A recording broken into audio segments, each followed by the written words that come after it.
ओम स्थापकाय च धर्मस्य सर्वधर्मस्वरूपिणे अवतार वरिष्ठाय रामकृष्णाय ते नमः। जय ठाकुर, जय मां। श्री रामकृष्ण का जन्म।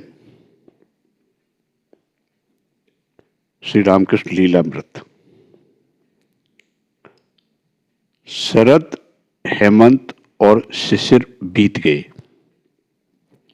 ऋतुराज बसंत का आगमन हुआ। शीत और ग्रीष्म ऋतुओं का सुखप्रद सम्मिश्रण मधुमय फाल्गुन मास समस्त स्थावर जंगम संसार में नवीन प्राणों का संचार कर रहा था। उस मास के 6 दिवस बीत चुके थे। सभी प्राणियों में विशेष आनंद और उल्लास दिखाई दे रहा था। शास्त्रों का कथन है कि ब्रह्मानंद के केवल एक कण से सारे पदार्थ युक्त हुए हैं। इस दिव्य उज्जवल आनंद कण की मात्रा कुछ अधिक हो जाने के कारण ही शायद संसार में इतना उल्लास उत्पन्न हो गया हो। श्री रामचंद्र जी के नैवेद्य के लिए भोजन बनाते समय आसन्न प्रसवा चंद्रा देवी का मन आज दिव्य उत्साह से पूर्ण हो रहा था, पर शरीर में बहुत थकावट सी आ गई थी। अचानक उनके मन में विचार आया कि यदि मैं इसी क्षण प्रसूत हो गई तो श्री राम जी के नैवेद्य का क्या होगा। घर में दूसरा कोई नहीं है। क्षुधीराम ने से अपना यह भय प्रकट करने पर उन्होंने कहा, डरो नहीं। जिस महापुरुष का आगमन तुम्हारे उदर में हुआ है वह कभी भी इस प्रकार श्री रामचंद्र जी की पूजा सेवा में विघ्न डालते हुए संसार में प्रवेश नहीं करेगा। यह मेरा दृढ़ विश्वास है।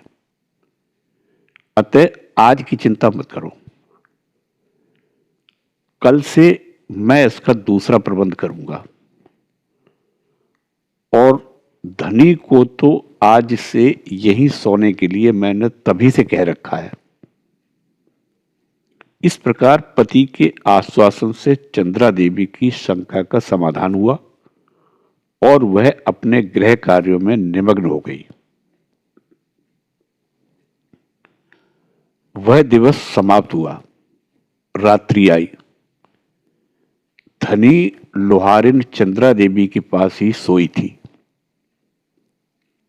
धीरे धीरे उषा काल आया और चंद्रा देवी को प्रसव वेदना शुरू हुई। थोड़े ही समय में वह प्रसूत हुई और उन्हें पुत्र रत्न प्राप्त हुआ। धनी चंद्रा देवी की तत्कालोचित सभी व्यवस्थाएं करके शिशु की ओर देखती हुई तो वह जिस स्थान में था वहां दिखाई नहीं दिया। भयभीत हो उसने दीपक की बत्ती बढ़ाकर इधर उधर देखना शुरू किया तो बालक नाल समेत सरकते सरकते रसोई के चूल्हे के पास जाकर पड़ा है और उसके शरीर में राख ही राख लिपट गई है। धनी दौड़ गई और जल्दी से उसने बालक को उठा लिया।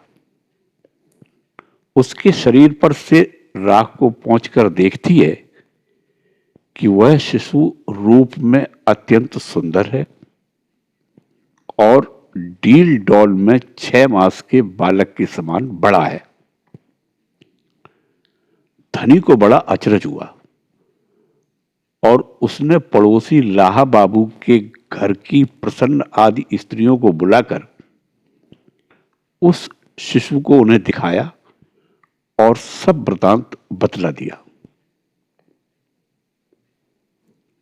इस प्रकार शांत और पवित्र ब्रह्म मुहूर्त में क्षुधीराम की छोटी सी पर्णकुटी में इस अलौकिक महापुरुष का जन्म हुआ सन 1836।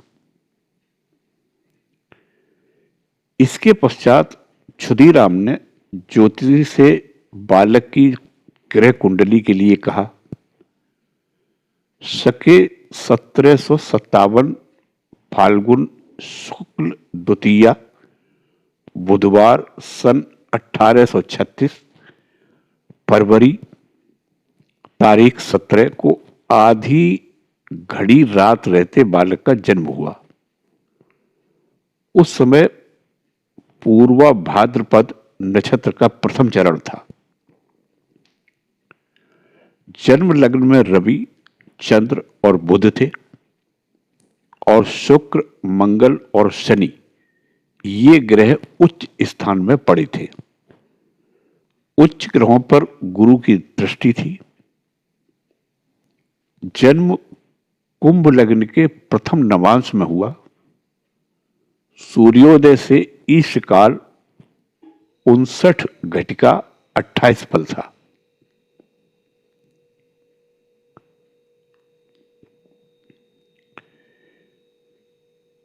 इस जन्म लगन का फल भृगु संहिता में इस प्रकार लिखा है। धर्म स्थानाधिपे तुंगे धर्मस्थे तुंग खेचरे गुरुणा दृष्टि संयोगे लग्ने से धर्म संस्थे। ऐसा व्यक्ति धर्मपित, मानवीय और पुण्य कर्मों में रत होगा। वह नया धर्म संप्रदाय शुरू करेगा और उसे अवतारी पुरुष मानकर सर्वत्र उसकी पूजा होगी। गया का स्वप्न इस तरह सत्य होते देख क्षुधीराम को बड़ा आनंद तथा आश्चर्य हुआ और उनका हृदय भक्ति तथा कृतज्ञता से पूर्ण हो गया। गया में गदाधर ने स्वप्न में कृपा की, उससे यह पुत्र हुआ। अतः क्षुधीराम ने इस बालक का नाम गदाधर रखा। जय ठाकुर, जय मां।